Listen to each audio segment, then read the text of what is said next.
On today's episode of Locked On Wild, Marco Rossi says, "Show me that Boldy money." Hey, this is Matt Boldy, and you're listening to Locked On Wild. You're Locked On Wild, your daily podcast on the Minnesota Wild. Part of the Locked On Podcast Network, your team every day. What's happening, everybody? Welcome into another episode of Locked On Wild, your daily Minnesota Wild podcast. Part of the Locked On Podcast Network. We are your team each and every day. And we thank you for making Locked On Wild your first listen each and every day as well. Make sure you subscribe on YouTube and your favorite podcast platform so you don't miss out on any new episodes throughout the week. Today's episode of Locked On Wild is brought to you by Monarch Money. Take control of your finances with Monarch Money. Use code LOCKEDONNHL at monarchmoney.com for 50% off your first year. On today's episode of Locked On Wild, we have a lot of Marco Rossi discussion for you today, as we now have a number that Marco Rossi is looking for in his next contract. We'll talk about some discussions with the Philadelphia Flyers, other teams that are interested in the young center's services. My name is Seth Toupal, host of Locked On Wild, credentialed media member, and we're starting to get some Marco Rossi steam. Again, official stance of Locked On Wild is probably should keep a guy like this, but we at least now know where Rossi's camp is at as far as an extension goes. We got the news today. David Pagnotta, host and analyst for NHL Network, Sirius XM as well, had this to say: "I'm hearing Rossi's camp is looking for a similar deal to Matt Boldy. All indications are he's asking for something in the 7x7 range." And we kind of figured this was the case. You know, I have used contracts such as Matty Beniers, Matt Coronado, others in that general 7x7 range to kind of set the baseline for what Rossi was looking for. So not surprised to see that it's in that same ballpark. We all know what Marco Rossi has brought to the table here over the last couple of seasons. 2 consecutive seasons of 20-plus goals, and has been a huge piece of what the Minnesota Wild have done over the last couple of seasons. He had 60 points this past season, won faceoffs at a 46.8% clip, 24 goals, 36 assists, 7 power play goals to go along with 9 power play assists. So 16 power play points and 7 power play goals. Played in a career high 18 minutes, 15 seconds per game. But we heard the chatter on this even going into last offseason. Are the Wilds going to sign Marco Rossi? Are they going to keep him long term? Is he going to stick with the organization? The rumblings all the way through the offseason, nothing got done in the way of an extension. And now, based off of what happened at the end of the season with Rossi getting put down on the 4th line, now it is seeming to look like he is probably played his last game in Minnesota. And I just want to kind of back up a touch before we dive into some of what we've heard in the trade winds, the trade circles here today. Friend of the show, Dan Bradley, in one of the group chats that I am in with Dan, we were talking about this, and I want to just read what Dan summarized regarding how Bill Guerin has handled the Marco Rossi situation.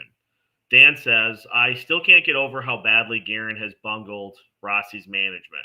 If the plan was to keep him here, burying Rossi on the 4th line during the playoffs doesn't make sense. You piss him off and keep him from wanting to play in Minnesota. Let him play and show you want to keep him in the organization. If the plan was to trade Rossi, burying him on the 4th line during the playoffs doesn't make sense unless you think he's already peaked, and exposing him to top 6 minutes would be even worse for his trade value. Otherwise, you're signaling to other GMs you don't trust Rossi for top 6 playoff minutes. tanking his trade value and reducing everyone else's asking price. If the plan was to match an offer sheet, you played it the worst way possible by making Rossi want out, allowing him to seek a deal somewhere else, agreeing to a new contract with another team, then forcing him into staying here where he doesn't trust management or coaches and will ask for a trade anyway. So the whole world knows Rossi wants out, and you'd be lucky to get a second-round pick for him. None of what has happened made any sense. At this point, the Wild aren't going to win, regardless of how things with Rossi shake out. They are in don't get taken to the cleaners mode, and Dan says I'm still worried they will. This is trade 101, is it not? Where if you are trying to move a player, you want to showcase what they bring to the table and thus drive up their value, drive up their price. And unless it's an offer sheet where the compensation is fixed and final, and you're getting a first and a third round pick, or something along those lines, depending on what Rossi's AAV ends up being, you are putting yourself in a position to where you're driving down your own return. And furthermore, I've read a lot of comments today regarding this entire situation. Now that we've got some actual teams that are interested and have been publicly announced as such by the national media, fans of those teams are saying, "Oh, we've got plenty of draft picks. Let's give them a couple of draft picks and some long-term prospects." It's like that doesn't make sense either. I feel like the only way that this really works is if you get something that helps you right now. And anything short of that, and it feels like Bill Guerin just kind of punting on a guy who is just 23 years old, still has plenty of a career in front of him, and I think has a lot of really good base level instincts and skills that you can pretty easily build around. But I just have never really understood the thinking on this entire situation. Now, more reporting, Anthony DeMarco of the Daily Face-Off had this to say earlier as well. Regarding Marco Rossi, I don't think there's a fit with Philly at this time. Speaking with sources, the Minnesota Wild would want Tyson Foerster or one of Philly's late firsts. Philly has no interest in either of those being on the table. Rossi's contract demands are said to be too much for either team. A price tag of, and the Tyson Foerster, he's off the table because Foerster signed a 2-year bridge deal at $3.75 million per season. And Foerster, I get a kick out of this from Jay Fresh, his breakdown of Foerster, a two-way scoring winger who gets to the net, forechecks, and chases down loose pucks. Not a fast skater, and his puck skills are limited, but he keeps the puck at the right end of the ice. And a lot of those sound like Rossi, with the exception that Foerster is a wing. Rossi's not a super fast skater. Gets to the net, forechecks, chases down loose pucks. It sounds a lot like what they have, other than Foerster is a wing and not a center. But that's off the table because he has re-upped with the Flyers. I have to wonder, though, the late first-round picks from Dallas and Edmonton, if Philly is not interested in parting with a pick late in the draft, potentially in the final couple of picks of the first round, what does that tell you? A Philadelphia Flyers team that should be looking to add young talent to their roster, if they're not willing to part with one of those, that just seems like way too little to be given up for a guy like Rossi. But you also have the mention that the contract demands are too rich for the Flyers as well. But I have to feel like it meant that I have to feel like Anthony meant both. A late first and Forster. Doesn't that feel like a more realistic package for Marco Rossi as opposed to one or the other? One or the other feels like a really, really low ball offer. So I don't know. I mean, me here podcasting, I feel like a 7x7 is a pretty safe bet. It's not an extravagant salary. 7 years is a long time, but the Wild had no problem locking Matt Boldy into to that regard. But, you know, this is kind of one of the things, this is one of the Bill Guerin staples, is that if he doesn't feel like a guy is going to help his team win, his mind is hard to change. Kalen Addison was another example. Now, I know Addison was just really not great defensively, which is pretty important. But once he got kind of in his head that Addison wasn't going to help him out, his mind couldn't be swayed. Capo Kakinen, same thing. Like these young players, Kevin Fiala, another example. And this is kind of some of the my way or the highway of the general manager position is you have your vision and blueprint of how a team is going to win, and anything that you don't feel like contributes to that, you are just like brushing off to the side. Now, there are other teams that are reportedly interested in Marco Rossi's services, so we will talk about a few of those teams and see what they have to potentially offer on the table. That is on the way as we continue today's episode of Locked on Wild after this.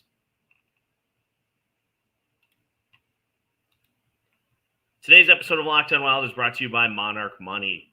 Do you ever check your bank account and wonder, where did all my money go? Between dining out, online shopping, and entertainment, it is easy to lose track. That's where Monarch Money comes in, your personal CFO, giving you full visibility and control over your finances. Monarch Money isn't just a budgeting app. It's a complete financial command center. You can track all of your accounts, investments, and spending all in one place, so you stop just managing your money and start building wealth. One of my favorite things about Monarch Money is that it takes all of the separate apps that you may be using to track different aspects of your overall wealth and combines them all into one. So you don't have to have 5 or 6 apps to track your credit cards, to track your investments. You can do it all in one place at Monarch Money. So take control of your finances with Monarch Money. Use code LOCKEDONNHL at marc-money.com for 50% off your first year. That's code Monarch Money.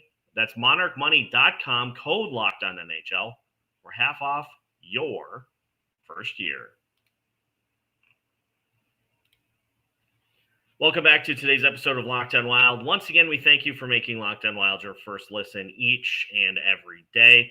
Make sure to subscribe on YouTube and your favorite podcast platforms so you don't miss out on any new episodes throughout the week. Let's take a look at a few of the other teams reportedly interested in Marco Rossi's services. We'll go to James Murphy, NHL reporter for RG.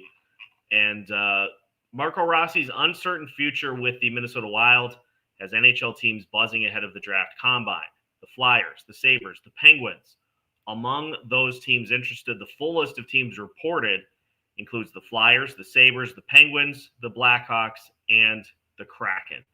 Now, interesting because the same day, Frank Cervalli in the latest rundown on Daily Faceoff had this to say: at least a quarter of the Sabres roster is unhappy with the direction of the team. Owen Power, Alex Tuck, Matthias Samuelsson, other core players could enter the trade market. So we have been wondering, we've been talking some big swings potentially for this team. Tage Thompson. Well, why would Tage want to leave Buffalo, and why would Buffalo want to get rid of a player like Tage Thompson? Now, he's not mentioned specifically, but if Tage Thompson is one of those players who is unhappy with the direction that the team is headed, interesting. Now, even still, if you look at some of the names that are mentioned, let's go to Buffalo's Puckpedia page right now. And if a player such as Owen Power is unhappy, a 22-year-old defenseman who is locked in until 2031, that's a long time. I don't want to be sticking around if this team can't figure out what the heck they're doing. It's going to be very interesting to see because you got Bowen Byram, another young defenseman who is a restricted free agent, eligible for arbitration. If he decides, I don't know if I want to stick around either. That's a red flag for Buffalo. That's a big red flag for them. But Buffalo, we've talked about a bit between Locked on Wild here and Denny's live shows. We've talked about some of the potential players available for the Sabres, so I don't want to focus a ton on them other than Tage Thompson. JJ Peterka is the big one. As a restricted free agent, he is not eligible for arbitration, but he is a restricted free agent that has drawn a lot of looks as well. The other teams that are reported interested, we talked about the Flyers. Flyers are reportedly not keen on Rossi's contract asks. If Rossi's looking for a 7x7, Tage Thompson makes $7.142 million per season. Interesting to keep that in mind. The Pittsburgh Penguins. If you look at the Penguins and what they have, and I think if you are moving Rossi, you should be looking for young players that can be put in the lineup and can fill a similar type role. Otherwise, what is the point of this? And, a player that I think is an interesting one because he just went to Pittsburgh, and Pittsburgh is another team that is just in kind of a transition period. And this is a player that evidently the Wild were ready to deal their pick with this past season, if not for the fact that Zeev Boyum fell to them. Would Rutger McGroarty make sense to target for the Minnesota Wild in a trade with the Pittsburgh Penguins if they go that route? Beyond that, I don't think a name like Philip Tomasino is enough to make this work. McGroarty is a little bit younger, but he is 6'1", so he fits Billy's height requirements. He's 205 pounds. He can play left wing and center.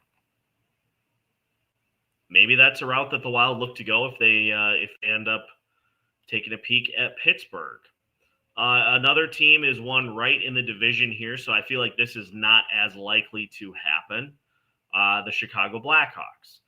I don't think Bill Guerin, unless he just thinks that Rossi is not going to turn into anything, I don't think Guerin is likely to move Rossi to a division rival. I don't think that's likely to happen, unless he just has the lowest opinion of what Rossi brings to the table. But you would be looking for names like, just some of the young names on the roster. Lucas Reichel. Frank Nazar is probably a bit too much of an ask. But Lucas Reichel is a young wing that you could potentially look for in a return there. Young center on the roster for the Blackhawks. Joseph Veleno, 6'1", 205 pounds. He played in 16 games this past season, had 2 goals and 5 total points. He was with the Detroit Red Wings. He's been with the Detroit Red Wings all the way since 2020, 2021. And is about an 8, 9, 10 goal scorer. So that might not be enough in return. But those are the types of players you'd be looking at for Chicago. The other team that has been mentioned as well is the Seattle Kraken. Boy, imagine that. Seattle Kraken interested in a young center to add to the mix. If you're looking here, do you maybe go the route of a player that was pulled in via trade with the New York Rangers? Do you take a peek at Capo Caco? Potentially.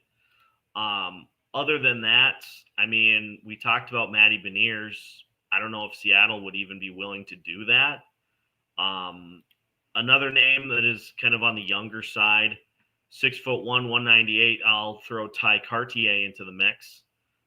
Cartier, though, 6 goals this past season, 13 total points. I'm just looking at young names on the roster, because if you are doing this, again, if you're doing this and you're getting anything such as draft picks, unless it's picks to use for another trade, unless you're pulling in capital for something bigger, if you're just getting a pick just for the sake of getting a pick, this makes no sense. So if those are teams that are interested, and we'll do bigger breakdowns on those now that we've got a little steam actually coming up out of the pipes, we will look a little further into these teams to see what we could potentially be getting back in return. But that's just kind of a baseline look at the teams that are interested in Marco Rossi's services. Now, with steam rising on the Marco Rossi front, what does this tell us about Bill Guerin's plans to fill that spot in the lineup? We'll talk about that to finish today's show as we continue today's episode of Locked On Wild after this.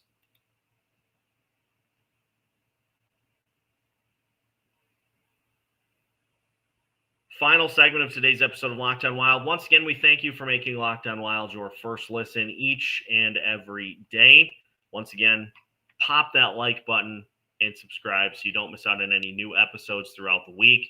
Obviously, the month of June going to be full of draft coverage, free agent coverage, and probably some trade wins too. All before July 1st and the start of the new league year. So if there is steam on the Marco Rossi front, and the Wild are not willing to match a 7x7, that tells you that Bill Guerin views Marco Rossi as like a bottom 6 player going forward. What is his plan to address the second line center position? Because Freddie Gaudreau ain't it. Ryan Hartman isn't it. You don't have that on your roster. If you move Marco Rossi off the roster, you don't have that position covered. So either A, Danila Yurov is the heir apparent to the second line center position, or is at least going to get looks at the beginning of the season to try to lock that spot down. That's one possibility. Or number 2, Bill Guerin has essentially already has his plan in place as to who is going to occupy that spot, whether it be via trade or who the Wild are going to target in free agency to fill that spot. Which circles me back to Brock Nelson. And I have made my feelings known about what I think of bringing in a player like Brock Nelson. I'm worried about what it's going to take from a numbers perspective, from a salary contract perspective, what it's going to take to make that happen. It's not a great free agent class, so there are going to be bidding wars on everybody, which is why, as much as I would like to see it, I don't think Sam Bennett is A, leaving Florida, B, he's not coming here. You're going to have to really overpay if a team other than Colorado gets involved. The Colorado Avalanche, from just listening to Locked On Avs as one of their regular listeners, I do tune into all of the other Locked On Central Division shows periodically just to see what's going on, and I encourage all of you to do so as well. We have a playlist on our YouTube page if you'd like to do that. It sounds like the Avs are going to be, especially considering what they gave up to get him, which was a king's ransom. If they're going to be bid for him, do you have to go to 8? Do you have to go to 9? I am not comfortable with that. I'm not comfortable for that for a guy that's 33 years old and has shown decline in his production numbers over the last 3 seasons. I'm not really on board with that. Which is where I think as we keep kind of going through it, I think if you're going to address this, it's going to be via trade. And maybe now that we've got actual reports of disgruntledness in Buffalo, maybe this is now where the Sabres come back to the front of the line. If there are players that are unhappy, and this is what I discussed, way back during the season as to why would the Sabres do this? There's a history. There is a precedence for players to get unhappy playing in Buffalo. Jack Eichel, Sam Reinhart, they have traded top line players before. And Denny, in covering this as well, he is right on with the amount of talent that a guy like Tage Thompson would bring into the mix. Maybe we are setting up for a big move for the Minnesota Wild. But there are also 2 sides to the coin. There are 2 sides to every coin. And I just hope that the initial report of what was discussed with the Philadelphia Flyers is not a sign of what is coming in a return for Marco Rossi. Because a late first-round pick by itself is not going to move the needle for me at all. Unless it is the absolute last missing piece and you can get a deal done without Marco Rossi or as part of a 3-team deal to move Rossi somewhere, bring someone here, and send other pieces to a 3rd team. If it's something like that, yeah, I'm willing to listen. But if it's that, to me, just looks like moving a guy just for the sake of moving a guy. And if we saw any indication in the postseason of what it takes to get it done in the postseason, I forget who commented this exactly, but in one of our episodes after the Vegas series was done, you got to have 3 lines that can provide pressure, that can provide you some level of goal scoring. And you can turn your 4th line into a checking line. Think about the Florida Panthers, what they were able to do in their run to the Stanley Cup final for the 3rd straight season. They can hit you with multiple lines. They had 17 different players score a goal in the postseason, but in the first few rounds, the first couple of rounds. Scoring depth that's the name of the game. If you have 1 or 2 players and that's it, you're not going to get very far. And at this point, the Minnesota Wild look like a team that has one or two players. And it's hard to kind of look at the decision to make a trade until we know what the return is. So this is going to be fascinating to see how this plays out. And I feel like this is going to really start to gain steam now that we've got a number out there in the open. Now that number has been floated,